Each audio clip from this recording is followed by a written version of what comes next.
right, welcome to Season 3, Episode 4, which is Episode 76 of the Retro Game Club podcast. I am Rob, and with me is someone who did not buy GameStop stock, is Hugh. That's right. I kind of wonder if I could have. So like way back 100 years ago in the 90s, when I worked at one of the precursors to GameStop, I believe there was like a program where employees could buy slightly discounted stock, because every company has one of those, some sort of purchase program. But when you're making like $5 an hour, you don't really think a lot about, should I buy some stock that potentially might get converted to something worth money in 30 years? Yeah. Through Reddit subreddits. Right. Through Reddit, a thing that did not exist in the 90s. Yes. Yeah, and don't worry, listeners, we're not going to try to explain this. I think it's funny, all these video game podcasts trying to explain financials to their listeners. Like suddenly everyone is a finance expert now. I understand how shorting stock works. Like I understand the mechanics of what's going on. That part I'm all fine with. I do own stocks and stuff today as a full-blown adult, normally would. But I don't get into shorting. I would never get into stock shorting or anything more advanced than fairly basic transactions. Same here, yeah. But what have you been up to? That's a good question. I got to look at the notes here. What have I been up to? I don't know if you ever listened on Spotify to the 8-Bit Big Band. Have you heard of them? I've heard of them. I don't listen to it though. But they're cool. They're really great. Yeah.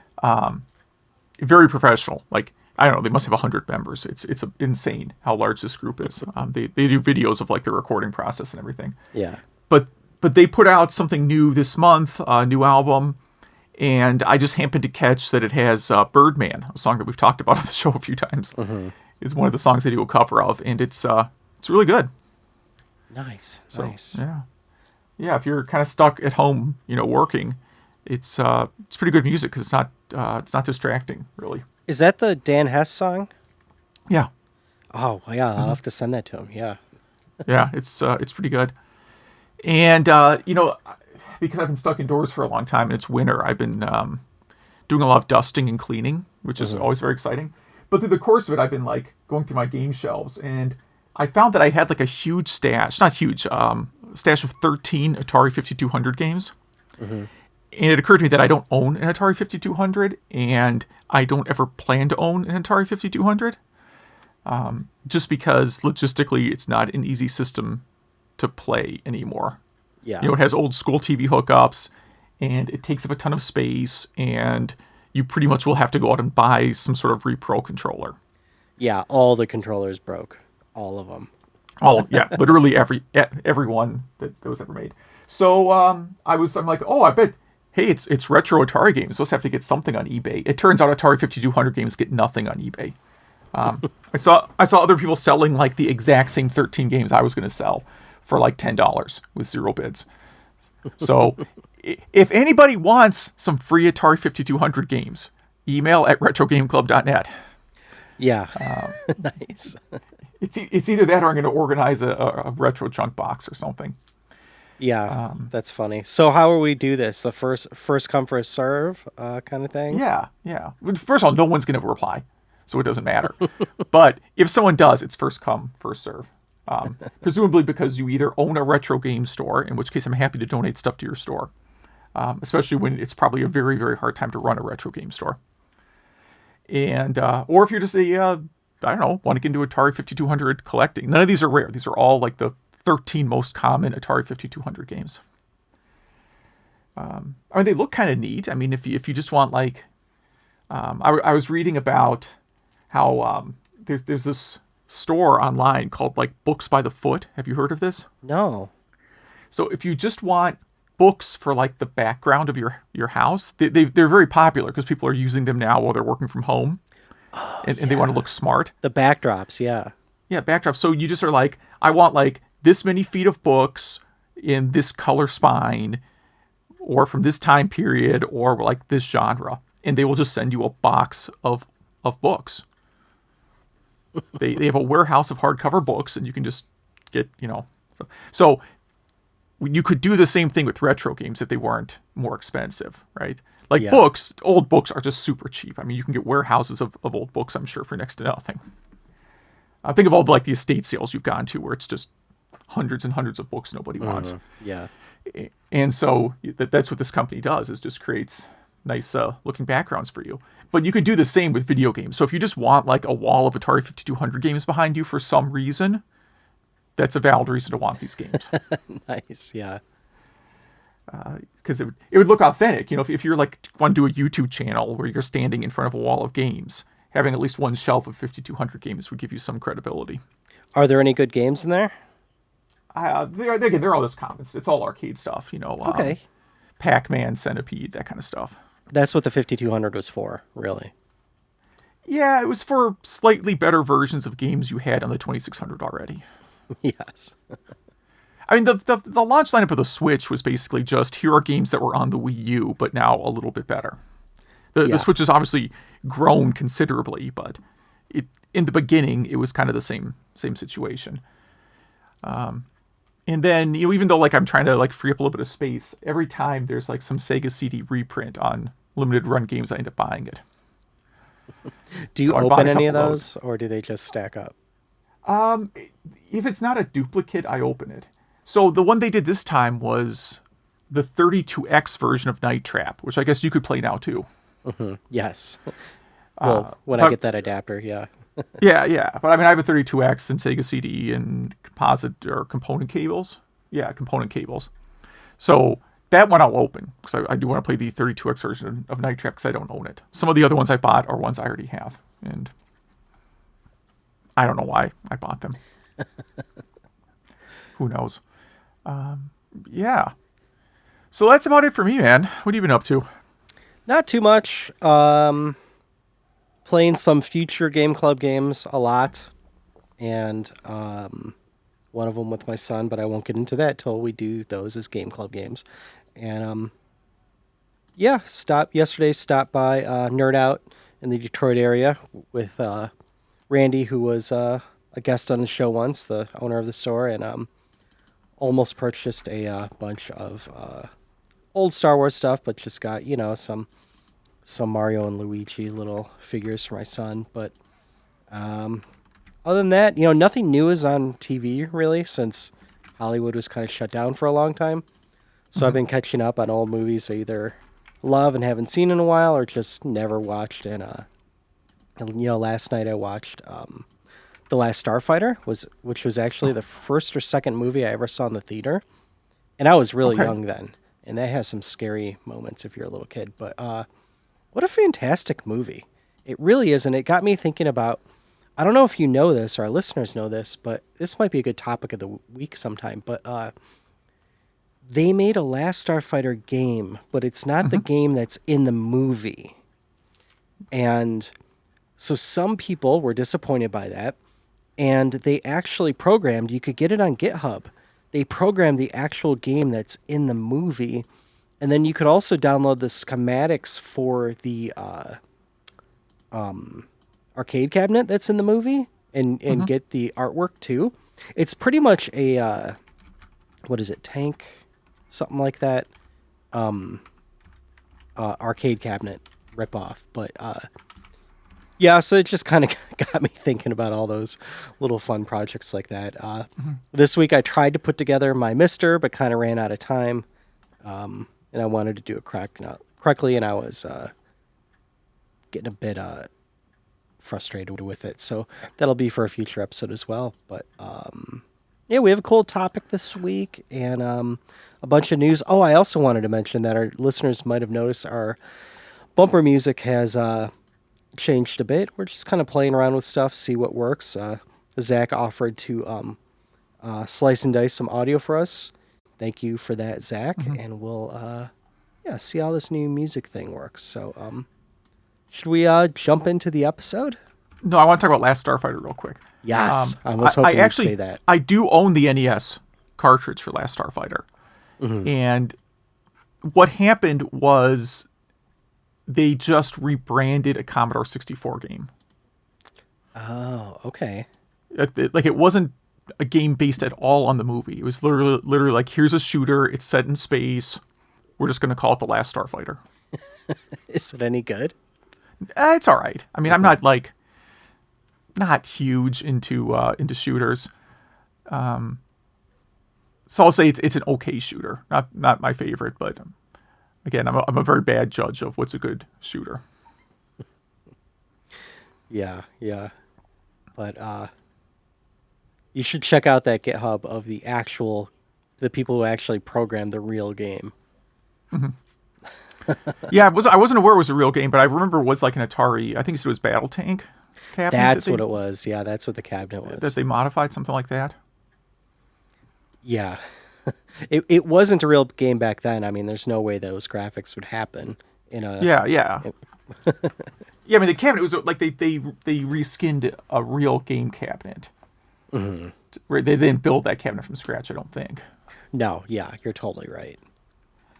Yeah. I mean, I'm a little bit older than you, and so I did see The Last Starfighter in the theater as well, although I don't remember it all that well. I remember the South Park episode that's based on Last Starfighter a little bit better. I don't know if I've seen that one. Yeah, there's one, but it involves like it's when the PSP was a new system. That's how long South Park's been around. Because it was centered around the PSP. Oh, nice. It's a great movie. It holds up today really well.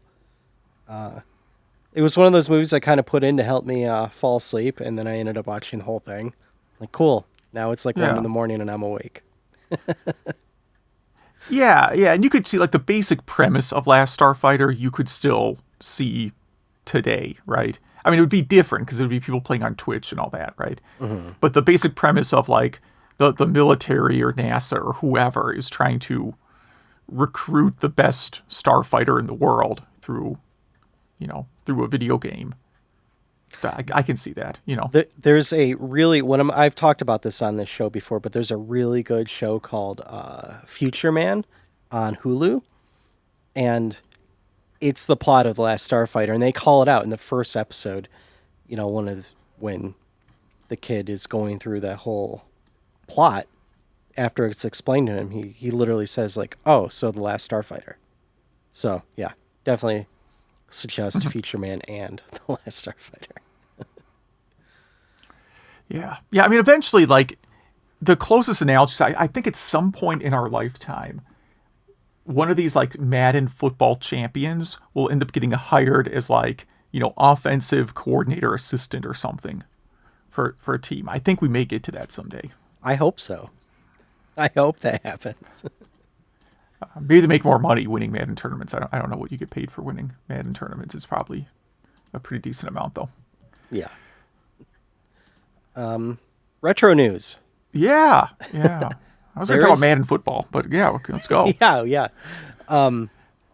There's a new arcade game, literally a PC board that you would put in an arcade cabinet called Tiger Quinn Shark. And it used to be, or it probably still is, an Android and Apple game.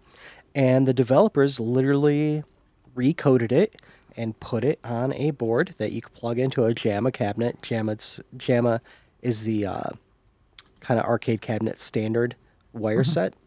And yeah, it looks pretty fun. It looks like 1942 or something like that. And they had a goal of about $6,000, and they made it to $16,000, almost $17,000 right now. So not bad. Now, do you have to have the hardware to use this, though, right? Yeah, so a lot of people that collect arcade cabinets, like I have a cabinet that's just like a JAMMA cabinet, where a lot of people just have it for testing, or you could just throw in almost whatever PC board you want, So that's pretty much, it's a very niche market. On Polygon, the artist Takaya Imamura retires, and he was the creator of Tingles and some Star Fox characters and F-Zero.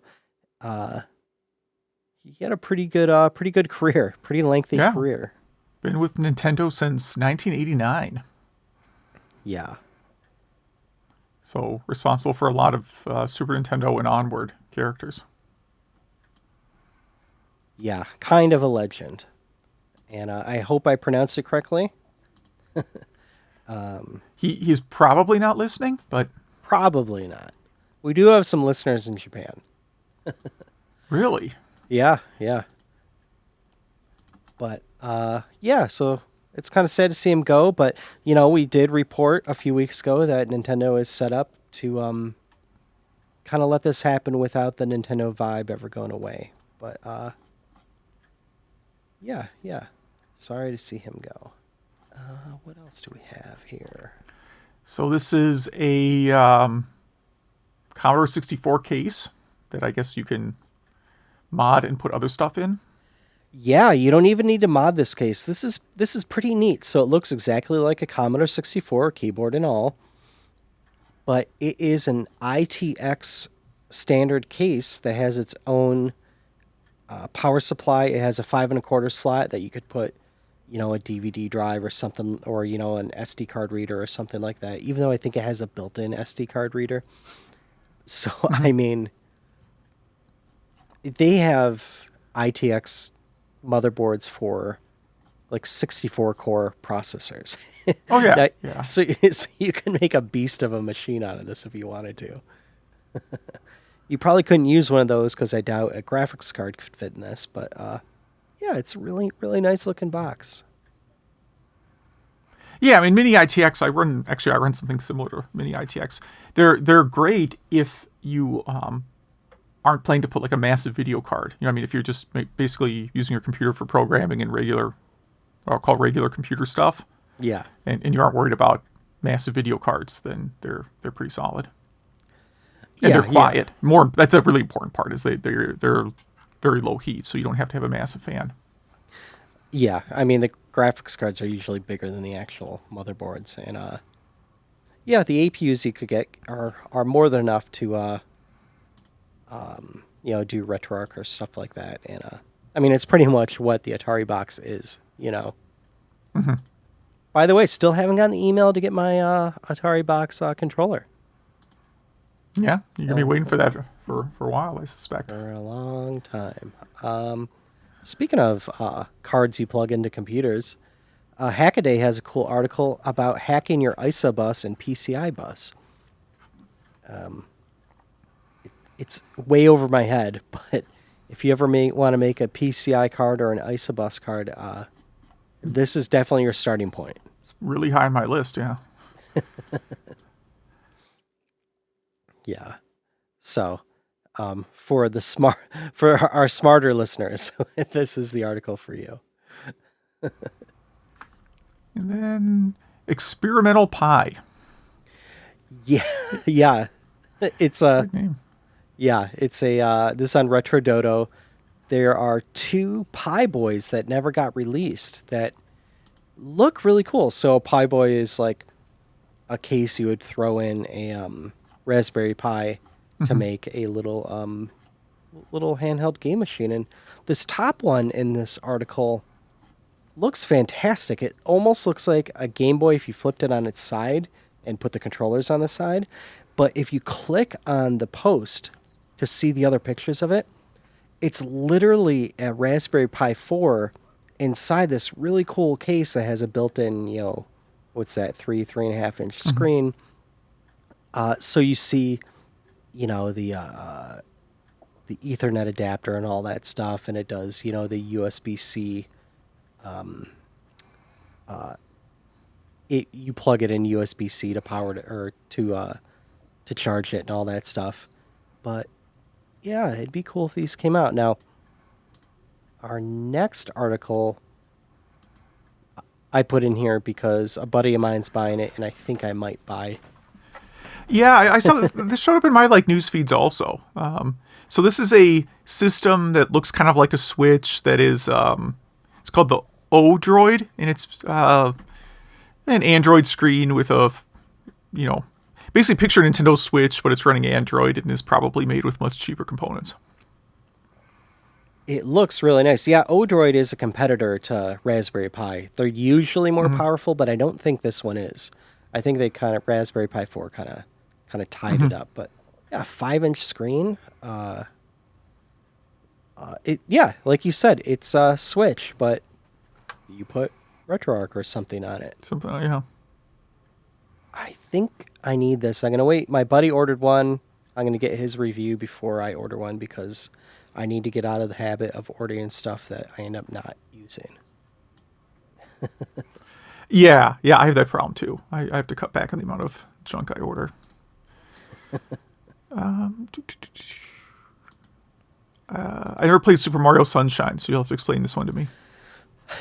So this is on Kotaku. Super Mario Sunshine mod turns every NPC into a Chuckster.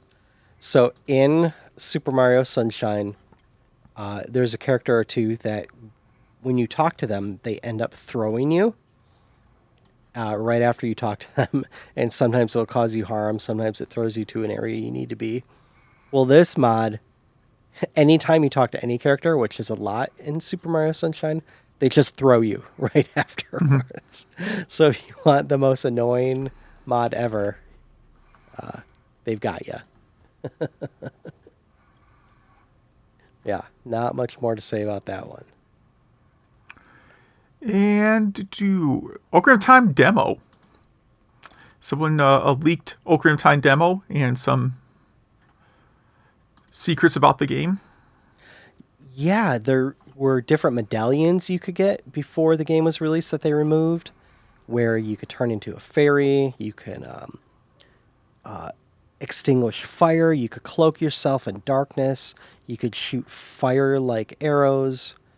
The map was a little bit different. The villages were obviously more simple because it was, not a completed product. But yeah, I don't think is there a video or anything here? I clicked something.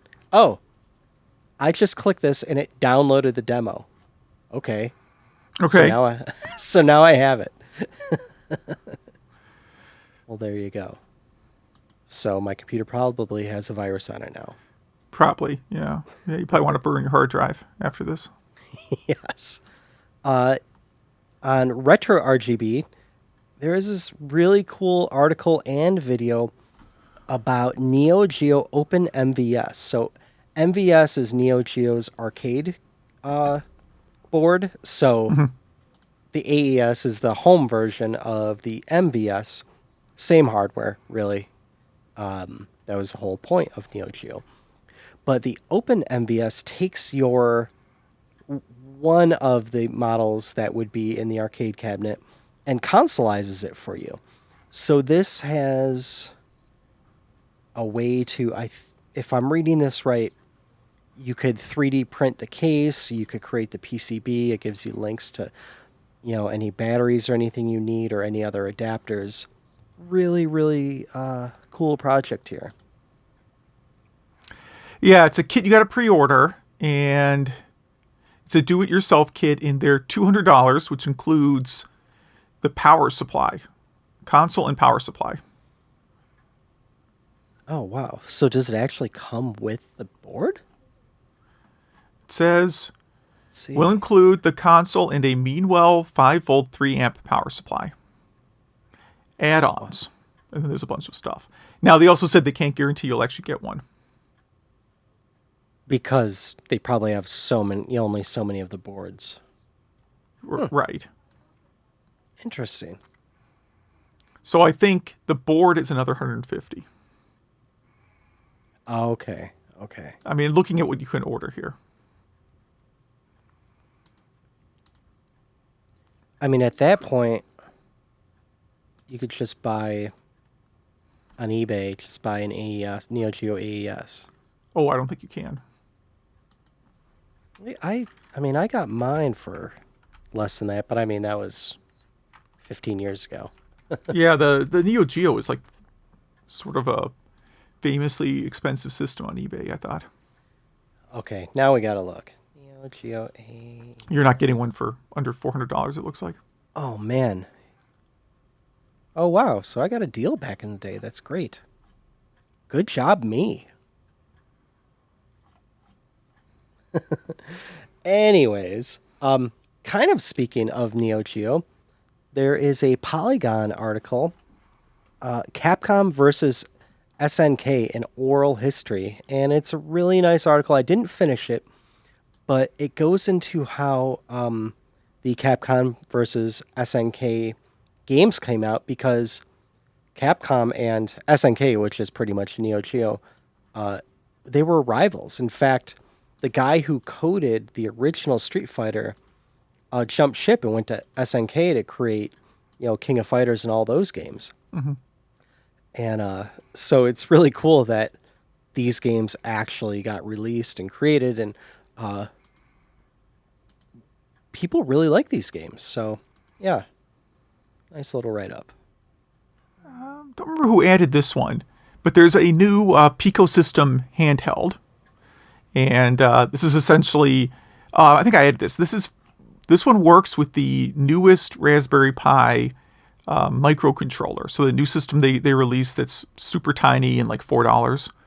I didn't think that would have any like gaming applications, but these guys already have basically a keychain sized case with a little screen, and you can plug the Raspberry Pi microcontroller in and play whatever it's capable of emulating. Yeah, my guess is probably the 8-bit systems, maybe the 16-bit systems, tops, maybe. Maybe, yeah. I don't know.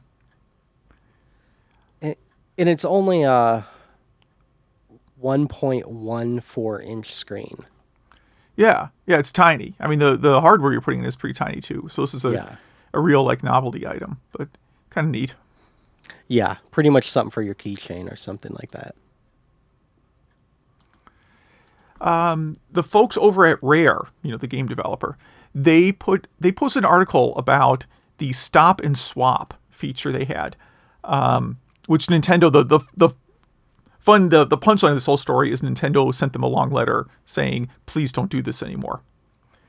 But they had like invented some technology where you could unlock different things in their games by swapping cartridges while the console was turned on.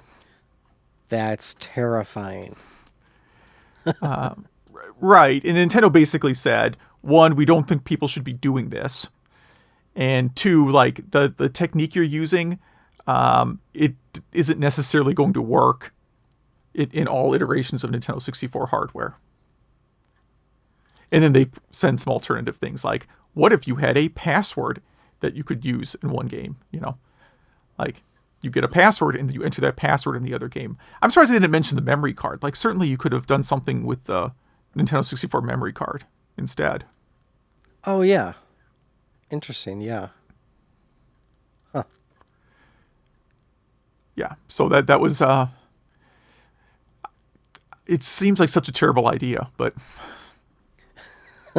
Probably a reason it never saw the light of day. Well, it's like there's at least one Genesis game that uses the reset button as a mechanic. Really? How? Shoot, I think it's a role-playing game, and at some point, like, the king or someone, it's like a fourth wall thing, like they tell you to hit the reset button to continue, and it works. And for doing some Genesis programming, that reset button just triggers a hardware interrupt, which your game is free to do whatever you want with. Oh, okay, so it doesn't have to reset the system. Yeah, you don't have to reset anything when you get the reset command.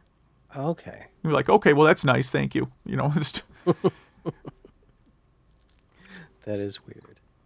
We did skip one article, but it's not an article.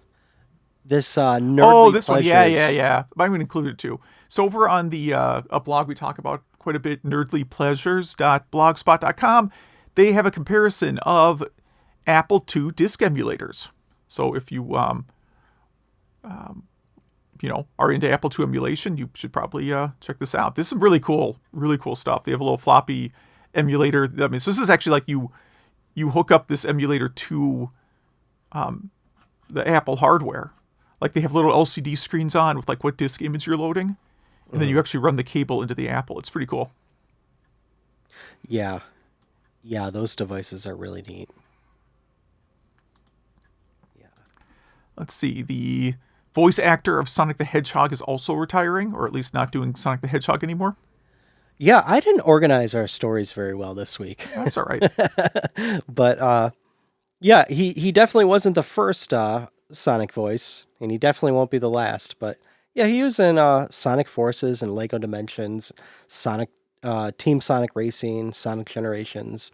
He did the voice in Sonic Boom, which not a bad little cartoon, and Wreck-It Ralph as well. I forgot Sonic was in that.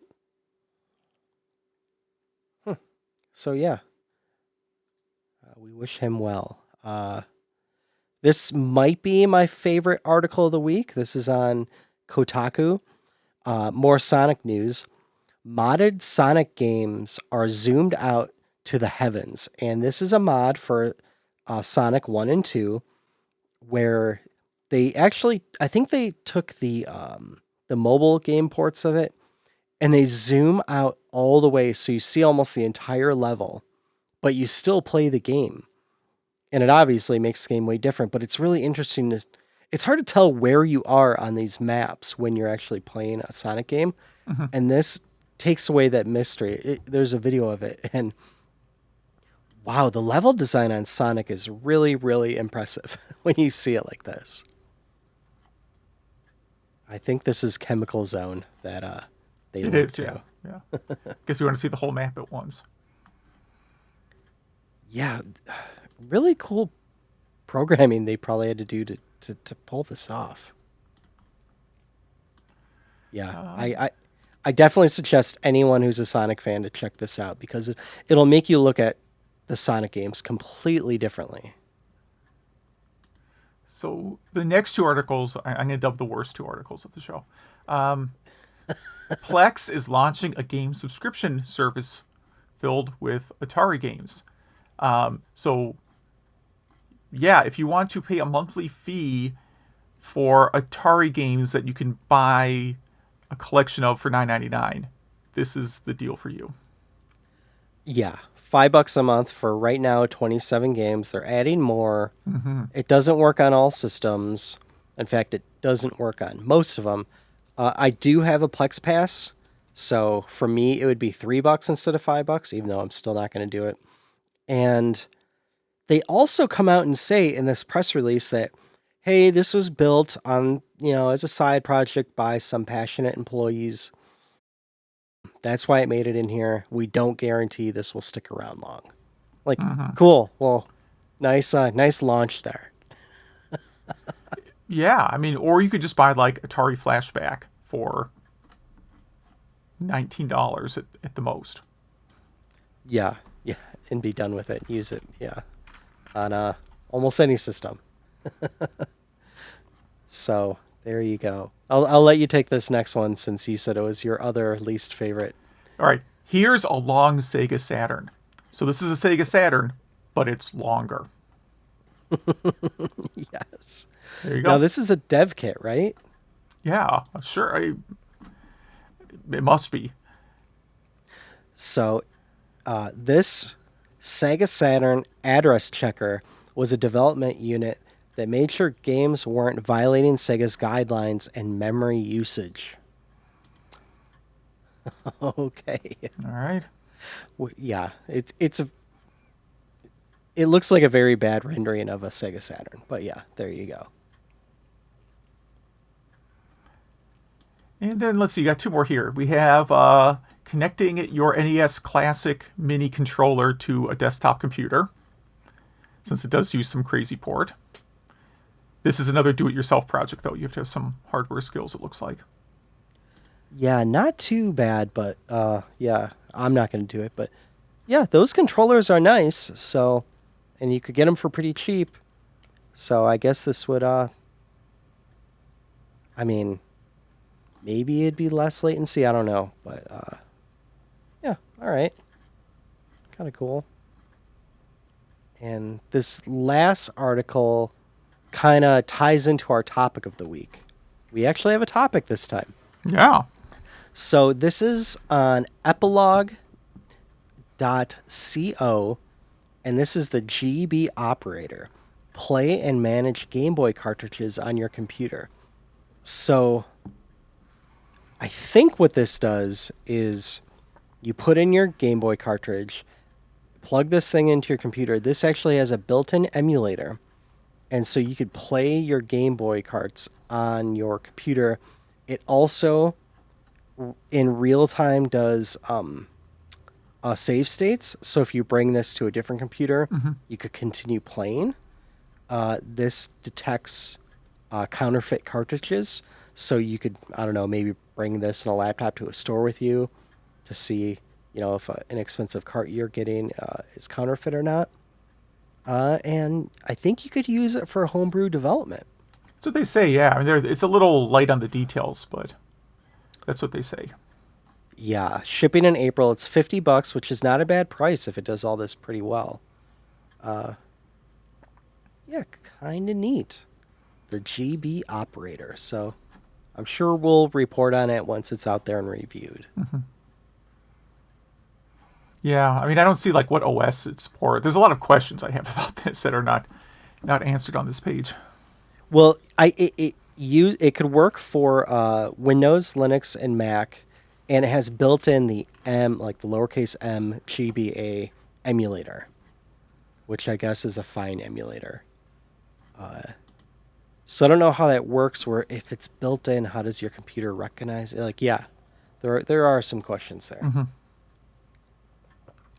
But yeah, our topic of the episode is 90s console cartridge copiers. So I was texting with a buddy of mine, and it kind of inspired this this topic, where back in the 90s, we didn't have flash drives or anything like that, really. I guess the closest thing we had were CD-ROMs or zip disks. But back then, if you were savvy enough to order some stuff from Hong Kong or Taiwan, there were some Mega Drive, SNES, and N64 add-ons, like things you could put on your like Mega Drive or Genesis that would let you play from a floppy disk. And these things, I had one of these back in the day, and very fond memories. But I'm going to kind of go in order that they were released. So the first one that was ever released is called the Super Mega Drive. And it's this kind of 80s looking black device that kind of looks like Atari technology that just sits on top of your Mega Drive or Genesis. It was built for the Gen 1. And yeah, you could use it to play and copy Genesis games from a floppy disk. And you would usually get these from a BBS. That's how old this is. A bulletin board system before the internet. It also had a parallel port, and that you could plug into your PC and use a little application and load up games right from your PC. One interesting tidbit about this is that he used 1.44 megabyte high density floppies, but it actually formatted them to 1.6 meg. So if you had a 24 megabit game, it would fit on 2 floppy disks. Okay. Right, because Genesis games can go up to basically 4 meg till 7 FFF, whatever maximum addressable page value is. It's the same. It's like the same page size as the PDP-11. I don't ask me why I know this stuff. Nice. Well, it seems like with this, hooking it up to your computer is the way to go. Because loading up floppies each time would probably not be too fun. But that was the first device, and really the only one for non-Nintendo that I know about. And let's just say that we're not going to go over every single device. This is not a definitive cartridge copier topic. Just kind of the bigger ones. So hopping over to SNES and Super Famicom, there was the Super Disc Interceptor and the Professor SF2, and also the Super Wildcard DX. So those were the 3 that were the big ones at the SNES. They all used floppy disk. I think most of them could have cheat codes. at least one of them, the professor had save states, and even if the game doesn't, have saving or anything like that, it could still do a real save state. And the professor also could slow down your games. So if there was a really fast game that you wanted to get better at, and you just needed to slow it down to kind of see what was going on, that was kind of a neat feature. These again, like I don't even know. A buddy of mine had one of these. I don't even know like where you would get this stuff from. I think most of these games were probably on BBS as well. But what you have to watch out for though is, these are three different, devices made by three different companies, and I think each of them had their own file format. So Yeah.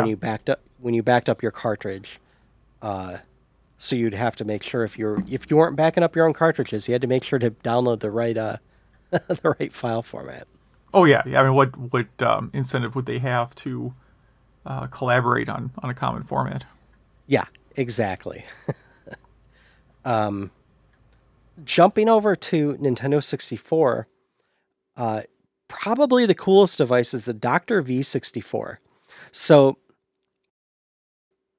Bung Enterprises made one of those SNES products, and also they made the Professor FSF, and they also made the Dr. V64. And what's cool about that device is that it plugged into the bottom of your Nintendo 64, and it was actually a dev kit. Acclaim used it for Turok 3 while Nintendo was suing Bung Enterprises. So there's some cool articles and YouTube videos about all that stuff. Really interesting history there. I did not have one of those, but it had a CD-ROM. So pretty much what you would do. By this time, more people were on the internet. IRC and Usenet were bigger, and so you would just download a bunch of games, burn them to CD, and it would play them. I had the Mr. Backup Z64. I have no idea how I got this thing. I must have just gone to some Taiwanese website or something. But it plugged into it was not a dev kit. It was just a zip disk based game copier. So you put it on top of your Nintendo 64. You put a zip drive in, and then you also put a game at the top. So you could back up your game to zip disk, or you could download from IRC or something like that. Really cool. I had a really good collection of games that I did back up, but I would also get on IRC and download games that were never released here. You know what I mean? And that's really what I used it for. And I had so many zip disks. A lot of the games for Nintendo 64 weren't that big, so you could, on some of those, I would fit 8 to 10 games on a zip disk. The later games, you could barely fit one. But, You mean like iOmega zip drive? yeah, so 100 Yeah, megabytes. you could fit an awful lot of games in there, I imagine. The later games got pretty big, but it was more than serviceable. But those are all the devices I had, noted down to talk about. Some features I wanted, some notes I had in here about all of them is, now you can remove the floppy or the zip disk part of it and put a USB adapter or a CD-ROM adapter. And if you're using the Nintendo 64 ones, the .z64 or the .v64 file formats will, I think, work on both devices. They were universal. And in fact, when I accidentally downloaded that demo from earlier, it was a .z64 file, so I knew exactly what I was downloading. But yeah, I remember walking over to my buddy's house, and he didn't even tell me he had. I think he had the Super Wild Card for SNES, And I just remember seeing that and walking in and being like, what the heck is that? And my mind was just blown that you it actually worked. We just, loaded up some Final Fantasy game, Hmm. right from floppy. So were there like load like? I guess my question is, what was the load time like?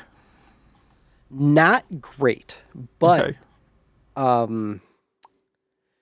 at least one, I think the Super Wildcard Plus had a battery in it. So for a long time it would keep the game memory resident. So the next time you turned on your Nintendo, I'm pretty sure it would just load up that game. So after you booted it once, you were good to go. Uh, that could be wrong, but I'm almost positive one of them did those. Now for the Z64 Mr. Backup, the load times weren't that bad. Uh, 10 to 25 seconds, depending on the size of the game. And, with those games, you probably weren't jumping between games that much. Uh, but yeah, mine was solid. It worked great. So, yeah, if any of our listeners have any experience with these devices or any other devices like these that you would like to bring up, whether you had one or you wanted one, you have any memories about them, please let Hmm. us know. Email at retrogameclub.net. We'd love to hear from you. You Yes. know, Versus just getting a CDR drive a few years later. That's not quite the same thing, right? exactly. Yeah. Since many early CD-ROM games just didn't have any copy protection. Yeah. Yeah. I mean, I remember chip modding a few PlayStations back in the day, and that was and they did have copy protection, but yeah, pretty easily uh, defeated. But yeah, what Yeah, I was gonna say, Dreamcast, I thought Sega CD. PlayStation you could just do like I thought the disc swap worked. You I boot. forget if a disc swap did work on PlayStation, but maybe you just needed a chip to not have to do that. I can't remember. It's been so long. Yeah. Yeah, I mean, the only systems I was interested really were Sega CD, TurboGrafx CD, and those. There's no protection of any kind. Yeah, and I think the funniest story from all those is Dreamcast, because the Windows CE portion of Dreamcast kind Hmm. of opened it up to easily hackable. And I know I'm not getting the story 100% correct, but I know I'm pretty close, where either someone acquired or stole a Dreamcast development kit and just used it to copy from GD-ROM to CD-ROM. And it pretty much, this one person pretty much single-handedly ended Sega's console career.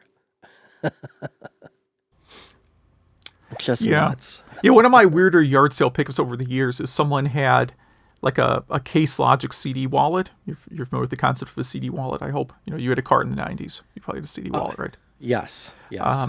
And it was just filled with bootleg Dreamcast games. That's a strange pickup. 40 or so bootleg Dreamcast games. And I think they wanted like $5 for the wallet. At that point, it's like, why not? Exactly. I'm like, why not? Why not get a bunch of bootleg Dreamcast games? Yeah, most of them didn't take up the whole GD-ROM, so it didn't even matter that they didn't even have to cut out any audio or compress it or anything. But yeah, it was back in the day much harder to copy cartridges. Should we jump into some game club? Yeah, yeah, yeah. Mine, I didn't get into that much. Hmm. Not because I didn't put any effort into it though. So I did Dynamite Headdy on the Genesis. It's a 1994 treasure game. Pretty critically acclaimed. There's I think, Game Gear and Master System port, at least in Brazil. And yeah, you play Dynamite Headdy, who is a puppet with a detachable head, and you're trying to make it so this evil king puppet doesn't take over your puppet kingdom. And you run around hitting things with your head and jumping around. It's it's definitely a platformer, really bright and colorful. And this was a follow up to was it Gunstar Runners? Is that the name? Gunstar Heroes. Gunstar, yeah, It's mechanically similar to Gunstar Heroes. yeah, yeah. They just didn't want to do a direct sequel to that, and the creator also had done sequels before this and just kind of wanted his own IP, and came up with this concept. And my experience with this isn't great, but I don't blame the game. I It just didn't click with me, the mechanics of it. When I was hitting stuff, I really, even though it made kind of the little star shape hitbox thing when you hit something, uh, I couldn't tell if I was causing damage on stuff, and I don't know. I didn't get very far in this game. I should mention that you could get like 15 to 17 different power ups, so that means just like different heads and stuff. Restoring your health, increasing your speed, making your head stronger, that kind of thing. I should definitely try to give this another chance. This is on the Sega Genesis Classics collection. It's on Steam. It was on like PS3, Xbox 360. There was supposed to be a 32X port, but it got canceled. So, yeah, what are your thoughts on this one? So, like visually, I like the game a lot. That's about kind of where it ends for me. I think it's a really good idea for a game. I just did not particularly care for the way it plays. Gunstar Heroes is another one that's like I like the visuals and kind of the play style of Gunstar Heroes, but I never can get further than 1 or 2 levels in. And it's hard for me to explain why, other than it's like, okay, that was kind of cool, and then I'm ready to move on to something else. And this has the same thing. Like visually, it's one of the most visually impressive Genesis games, without a doubt. I just didn't particularly feel like playing it for very long. Yeah, I mean, speaking of the visuals, yeah, I should mention it was inspired by the film director Terry Gilliam, from like Monty Python and stuff like that. So, Yeah, it's almost like a precursor to Cuphead in a way. yeah, that's a good way to put it. Yeah. Yeah, so sorry everyone. I don't have too much to say about this one. And I don't want to put any fault on the game. I think it's all me. You know what I mean? Like you said, it's like, it just didn't grab me. Yeah, it's not a type of game I normally pick up and play. It's kind of what it is. But I think it's, like I said, it's technically a pretty outstanding game. Just not my thing. Yeah. Want to hop onto your game? Yeah, I went with Qbert. And I actually played, I have like one of these little miniature Qbert arcade cabinets is what I played it on. The thing you get at like Target for like $20. But it's not the arcade version of Qbert. It's some home version of it, right? It feels very close to the NES version. But yeah, Qbert's, hopefully people, it's a kind of a difficult game to explain, but you're Qbert and you have this pyramid board, and you have to hop on the different squares of the board, and then the squares change color. And there's various enemies that come after you, and you always move diagonally, which is like really sort of mentally challenging to do. If you've been playing a lot of 2D games, you have to actually like consciously think of like I'm moving in 4 different directions than what I normally use. So that's cool. Some of the enemies just kind of go around the board randomly. Others actually chase you. The main enemy, which I believe is called Coily, I think is his name. He comes directly after you. He's the bouncing snake, and you can only get rid of him by tricking him into jumping off the side of the pyramid. And then later stages, it just gets more difficult. Like you sometimes have to jump on every square twice, things like that. More enemies. What I think is funny about Qbert is like the people who have like world records at Qbert. I guess there's some ways to like get huge numbers of lives in Qbert, right? So you can get a lot of bonus lives, and then it actually takes you a long time to die. Like if you're playing Pac-Man and you just like let go of the controller and like go to the bathroom or take a nap, you're probably gonna like it'll be game over by the time you come back, right? Mm-hmm. But Qbert, if you can bank like 20 or 30 lives, because it takes so long because on the initial starting square for Qbert, no objects ever land on there. So you actually have to wait for like Coily to spawn and then for him to work his way up to the top of the pyramid. So if you have a big bank of extra lives in Qbert, you can actually take like an hour nap while you're playing. That's great. Yeah, and that's how people set like the crazy world records on Qbert. Nice. So that's pretty cool. I thought that was fun. Yeah. Back in the day, I originally played this on Intellivision, and the Intellivision port is actually it's a pretty good port. Okay. Yeah, I did the NES port. And, okay, so what do you think of Qbert? Yeah, it's a good game for what it is. Like you said, getting used to the controls is a bit difficult because in the cabinet, the 4-way stick is at a 45-degree angle. Mm-hmm. So that makes a lot more sense. And also, when you on the arcade cab, if you fall off the side, there's a little mechanical device that you could hear the thud if you would actually hit the ground.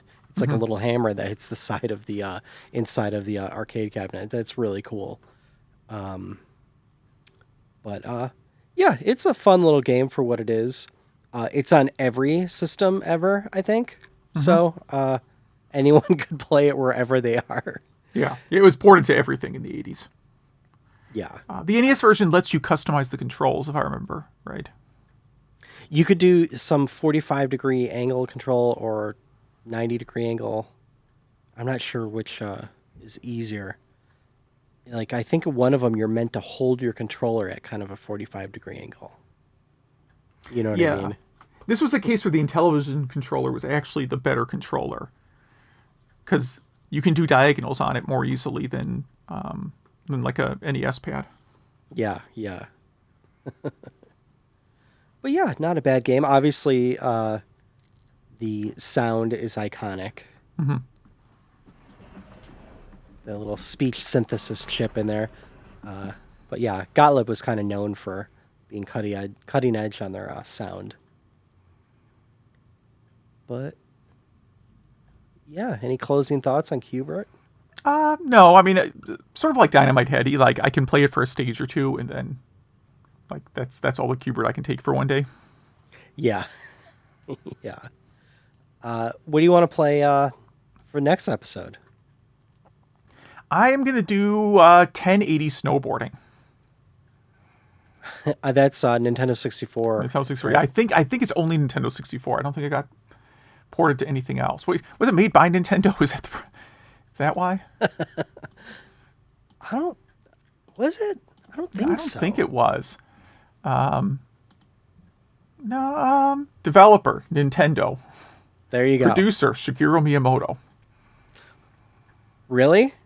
It says producer, Shigeru Miyamoto, right here Wow. on Wikipedia. Would Wikipedia lie to you? No. Wow, that just surprised me. Looks like it might have been developed by a European company. So this could be a similar situation to Pilot Wing 64. Mm-hmm. Where it says Nintendo all over it, but it was really people that weren't Nintendo that built it. Yeah. Well, cool. Yeah, I almost picked that one this week. I think we were both feeling that it's the middle of winter. Might as well play a wintry game. Oh, yeah. And what did you pick? I picked Slalom on NES, but since it's not a very deep game, I have another, let's call it a hard mode game, where it won't be easy for any of our listeners to get or play. If you don't want to play Slalom, our bonus game is Waku Waku Ski Wonder Spur. It's on SNES. Again, it is Waku Waku Ski Wonder Spur. And it's F-Zero on skis. It's a real game on the Super Famicom. So it's 1080 snowboarding, slalom, or Waku Waku Ski Wonder Spur. Yes, I think I have a physical copy of Slalom also. Oh, I thought you were going to say Waku Waku. No, I don't have that. I think I have a physical copy of Solemn, and I have never played it. Oh, yeah, it's not a bad game, but yeah, we'll get into that next episode. And if any of our listeners, have any comments about any of the games we play, if you've played them, if you have news suggestions, item suggestions, if you've ever had a console cartridge copier, we'd love to hear from you. Email at retrogameclub.net. That is email at retrogameclub.net. Or on Facebook, facebook.retrogameclub.net. You get past all the craziness on Facebook. Or Twitter at RGC Podcast. Joe writes in talking about Tech Mobile, which I think was last episode. One of probably his favorite American football game. He loves it and the sequel, just absolute classics.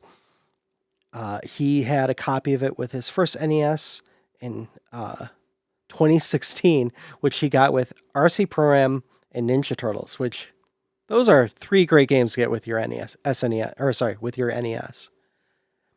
The other football game he loves is NFL Blitz, which is a great pick up and play style game. Bubble Bobble, another Game Club game. He was really interested in playing back in the day. It has some cool cartoony characters and original mechanics, nice little puzzle aspect of it, and the levels are surprisingly challenging. And he loves that you're pretty much forced to play 2-player if you want the real ending. So yeah, thanks Joe for that email, and I pretty much agree with all that. Let's see. Rob writes in to talk about King's Quest. So King's Quest is a series he first played at a friend's house. His friend had King's Quest on the Apple II, and this is definitely something he wanted to get for himself. Later on, he got an Apple II GS with King's Quest 2. Nice. Really liked it, but couldn't solve all the puzzles, so he had to get the hint book that was written in invisible ink. Interesting. Wow. I'm familiar with the later ones that use the red plastic. Have you seen those? Yeah. The red plastic ones were pretty great, I thought. And he said same problem with King's Quest 3, and from that point on, he got hooked on Sierra games. Nice. He said later on bought the King's Quest Companion, which I guess had walkthroughs for all the then current games. And he didn't own a hard drive yet, so it was 10 seconds for each screen to load from disk. Oh, man. Yeah. Yeah, and then he was very jealous when he saw King's Quest 4 on PC because, it looked a lot better and had a newer, better game engine. So we had no choice but to get an Amiga and then later a PC just to keep playing King's Quest games. And how amazing they were in 256 color. Yes. And he says he thinks the best in the series was King's Quest 6, with better voice acting and better story overall. And that there were 2 ways to reach the end of the game, a short path and a long path. I think we missed that when we talked about it. Yeah. And also being more patient back in the day, he had a single speed CD drive for this game, so it took about a day to load everything. He said 7 was unique, which I think is a polite way of saying it was bad. I don't know. He said, anyways, he's bought all these games through collections over the years, and got really frustrated with Mask of Eternity, and gave up on it right away. I think due to the controls, it sounds like. And from what he's watched, their independent remakes of the early games are free and worth playing with full voice acting and updated graphics. And says thanks for covering King's Quest. It was absolutely our pleasure. I had fun recording and researching that one. And thanks Rob for that one. Adam writes in. He's a big fan of DuckTales and Bubble Bobble on the NES. And he played both of them a lot as a kid. And it was great to hear about the 2 games. He picked up Bubble Bobble for the DS and enjoyed playing it. He recently picked up Chrono Trigger for the DS. Wants to know our thoughts on that game if we have any. I haven't really played that one. You a Chrono Trigger fan? Yeah. I've played through Chrono Trigger. I believe I have done all 13 endings in Chrono Trigger. Oh, wow. The DS version has like a tracker for how many endings. First of all, you can get all 13. It's 2 playthroughs to get through all 13 endings. I know it sounds counterintuitive, but so once you finish Chrono Trigger, you can do a New Game Plus on Chrono Trigger, and when you're in New Game Plus mode, you can go fight the last boss at any time. So you can go directly to the ending. So you can go fight the last boss and then come back and, resume the story again and then fight them again, if that makes sense. Yeah, yeah. And depending what things you've completed in the game, you get a different ending. That's how you get the 12 other endings. Okay.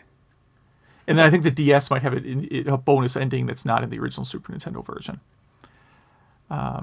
Yeah, Chrono Trigger, it was a game for a really long time I didn't really play. I didn't have a Super Nintendo when it was first new, or maybe I did.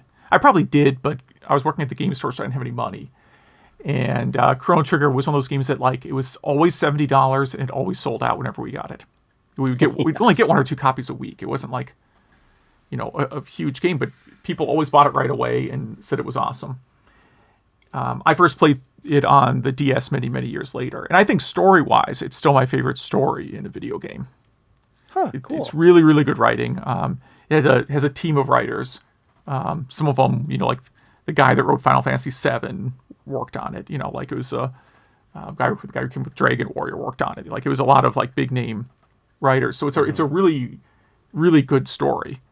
And if you don't like turn-based RPGs, maybe you won't like it. The battles are really easy. It's a pretty simple battle system, and you don't really have to do any grinding.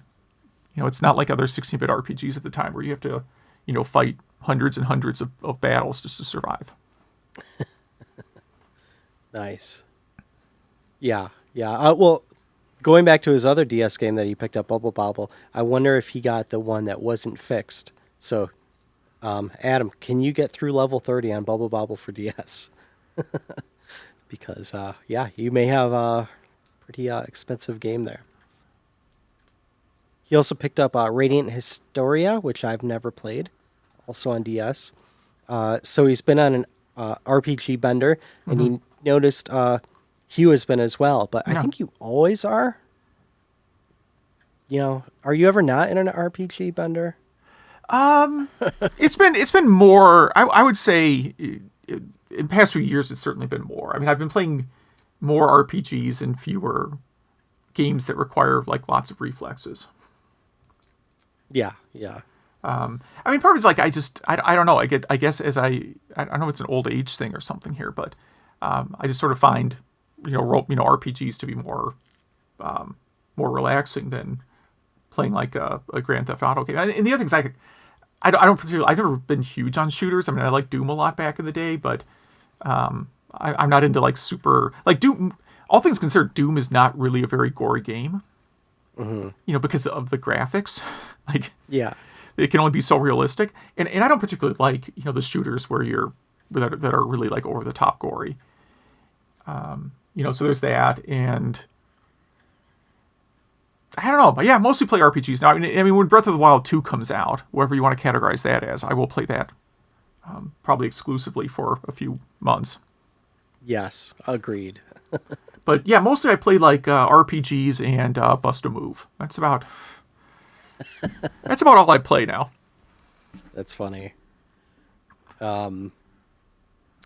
He recently picked up a new 3DS XL, which he has been spoiled by its immense RPG backlog, and he's really impressed with the system, and and he loves that it's backwards compatible with DS, and I really think that the new 3DS might be my favorite game console. It just, with the backlog of DS on it, the 3D on it, you could disable if you don't like it, but it is really impressive compared to the original 3DS's 3D system.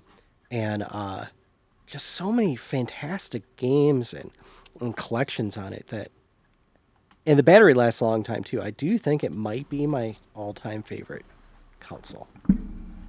That's saying a lot. Yeah. But yeah. So Adam, yeah, the new 3DS XL, right? that only has like a couple of games that are like that take advantage of the new hardware. Yeah, I forget which games. There were a few that chugged on the original 3DS, like what was Samus Returns, I think was a bit chunky on the original 3DS. I forget the other ones, but and also the analog stick on it is just it's just not great. But I rarely use it, you know. Yeah. I'm just saying the number of games that like are new 3DS exclusive is pretty short.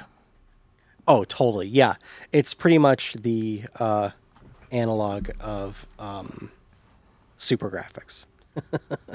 You know, there's like Yeah. 5 games. Yeah. I mean, that's a good. That is a good one. Yeah. Yeah. It is a Super Graphics essentially. Now I picked up. It's not an exclusive game, but if you're into like weird Falcom games, there's exactly one on the 3DS. It's called Guramin, and it's a download only game. But sometimes it just goes on sale for like $3. I don't know what the usual price is. But that's awesome. Yeah, but I bought it for like $3. I already had it was a PSP game originally, and then the thing about it is like on the PSP the camera is just horrible and broken. I mean, it's a PSP game. Like I don't know of a PSP game that has a good camera. Yeah. That's sort of a trait. Like I like the PSP is one of my favorite systems of all time. It really is. But there's no system with a worse camera. Like it's almost better off this being a 2D system. You know, I played through like the Final Fantasy VII prequel on PSP recently, and I'm like, this game would be incredible if the camera just worked. Like, and this has the same problem too. It's sort of an action. It's not really, even though it's a Falcom game, it's really not an RPG. It's more of a kind of like action dungeon crawling game. And I think on the 3DS they fixed up the camera a little bit. A different company did the port. So, a company called Mastiff, who I think mostly just do game ports. Yeah, just what a catalog for that system. And if you go to a game store, you're going to find, you know, just hundreds or thousands of DS and 3DS cartridges. Doesn't it also play Game Boy Advanced, or am I wrong? No, it doesn't have the slot anymore. Oh, it doesn't have. Oh, yeah, that makes sense. Yeah, that's right. The original DS did, right? Wait, hold on. Where is the very, very, very original DS? Maybe. I think. Hold on. So I have here my new 3DS XL, which Nice. since we don't have a screen, I have it here on I have a charging table, and there is definitely not a Game Boy slot on this. Okay, yeah, that must be some kind of Mandela effect in my brain. Okay, the Nintendo DS is backwards compatible with Game Boy Advance cartridges. The smaller Nintendo DS game carts fit into the slot on the top of the system, while the Game Boy Advance games fit into the slot at the bottom. So that must have been just the original. I don't know. The original kind of clunky looking DS. I've never owned an original DS. It's been so long since I had. I think I gave it away to a friend or something. It's funny. I've been listening to a lot of podcasts lately while shoveling snow and stuff. And I've been really impressed with how podcasts like the Pie Factory and stuff like that do all this research on the games they cover. Like, we can't even remember if the DS plays Game Boy Advance games. Yeah. I mean, in my defense, the DS Lite was the first version I owned. Because I really thought that original DS was... I realized the first time I saw the DS, I'll be pretty blunt, I thought it was kind of gimmicky and probably wouldn't work. Same. Oh, yeah. Same. I mean, I really obviously missed the mark on that one. I got it for that Brain Age game, and that was about it. Yeah, I'm like, oh, like, no one's going to want this. Like, so, yeah. And it became one of the best-selling systems ever. Yeah, I mean, collectively, all 3DS variants, I believe, are number one, correct? Even ahead of the PS2?